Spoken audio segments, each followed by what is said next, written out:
On the second anniversary of his death, John's ex-girlfriend May Pang and I went to the Dakota Building, where a vigil for John was going on outside. Thousands of people held candles, sang, and chanted for him. May and I stood unrecognized among the crowds, saying our own silent farewells to the man we had both loved. During that visit, May told me much more about her relationship with John. She believed John had loved her. He had told her so frequently, and they'd had some very happy times. When he had gone back to Yoko, May was shocked, because he had told her only days previously that he never ever would. Even when he did, it was not the end of their relationship. He continued to see her as a lover until 1977, and after that they talked from time to time on the phone. She had last spoken to him during the summer before he died. It was from May I learned that John's reluctance to see or have contact with me was fueled by Yoko, who told him constantly that I still loved him and would do anything to get him back. I had already suspected that this was true, and of course I did still love John, but I had never considered the possibility of us getting back together. I had moved on to other relationships, just as he had. All I ever wanted was for us to be friends, as so many ex-partners are, for the sake of our shared history and our child. I was sad to think that he and I had been denied friendship because Yoko felt threatened by me. As Julian approached his 21st birthday, he was approached by Tony Stratton Smith, the head of Charisma Records. Tony had heard Julian's demo tapes without knowing who he was, and offered him a contract for an album.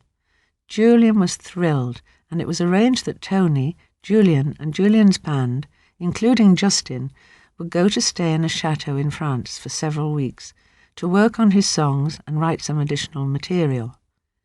The album was recorded in New York, and Julian called it Valotte, after the French chateau. Within a few months of its release, it had sold 1.5 million copies and gone platinum in the States. His first single from it, Too Late for Goodbyes, was a song so many thought was about his father, although in fact it was about an ex-girlfriend. It reached number 6 on the British chart in September 1984. He had written another song about John, Well, I Don't Know, which posed questions about life after death. Julian's career, it seemed, was assured at last, and I couldn't have been more proud or delighted. He did his first tour of North America at 21, visiting 14 states and Canada, and played in venues that were filled to capacity. He earned himself some wonderful reviews. Critics said they couldn't help but be reminded of John, but his success was down to his own musical talent. In 1985, Julian decided to move to Los Angeles. It made sense in terms of his musical career, but for me, the prospect of him being so far away was hard to come to terms with. Still, I gave him my blessing, and he bought a lovely villa where he settled for the next few years. In 1986, he was nominated for the Best New Artist Award at the Grammys, and later that year he played at London's Royal Albert Hall in a charity event hosted by the Duchess of York. Following that, his second album went gold in the States, and he embarked on a world tour. Sadly, at the end of that year, my mother died at the age of 83. In the end, it was a release. Alzheimer's had made her last few years desperately hard for all of us. But I missed her. She had been a staunch support, friend and companion throughout my life.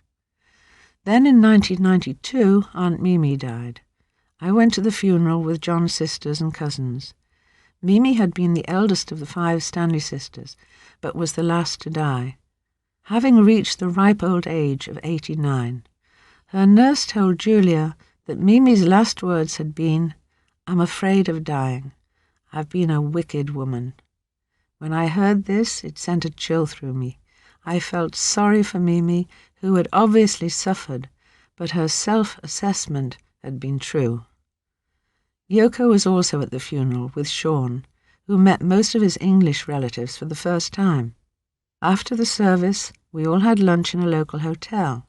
Sean, who was 17, was having a great time, chatting to everyone and knocking back the red wine.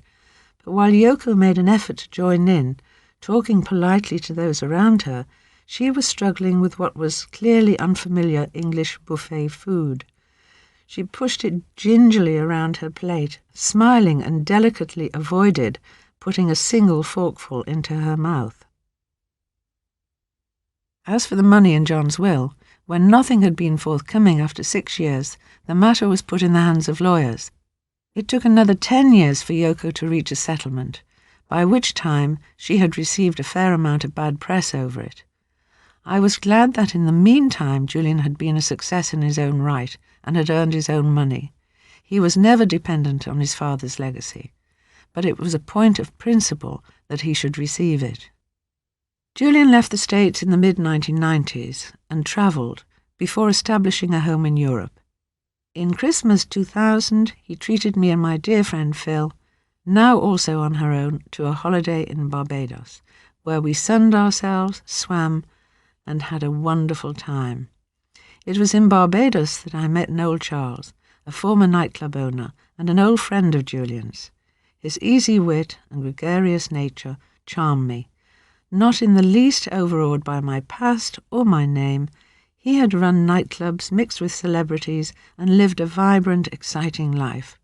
We became good friends and eventually fell in love, and on June the 7th, 2002, I did something I promised I would never do again. I got married for the 4th and the last time. I've kept many of the friends John and I had in our Liverpool days, and mourned others. Maureen, Ringo's ex-wife, and a dear friend to the end, died of leukemia when she was only 47. Only a few years earlier we had been at her wedding to Isaac Tigray, owner of the Hard Rock Cafe. Both Isaac and Ringo were at her bedside when she died, with her 3 children by Ringo, and Alexandra, the daughter she had with Isaac. I also felt terribly sad when I read of George Harrison's death from cancer at the age of 58. I hadn't seen him for many years, but I had fond memories of him and was always grateful to him for the spiritual awakening he encouraged in all of us in the days of peace and love.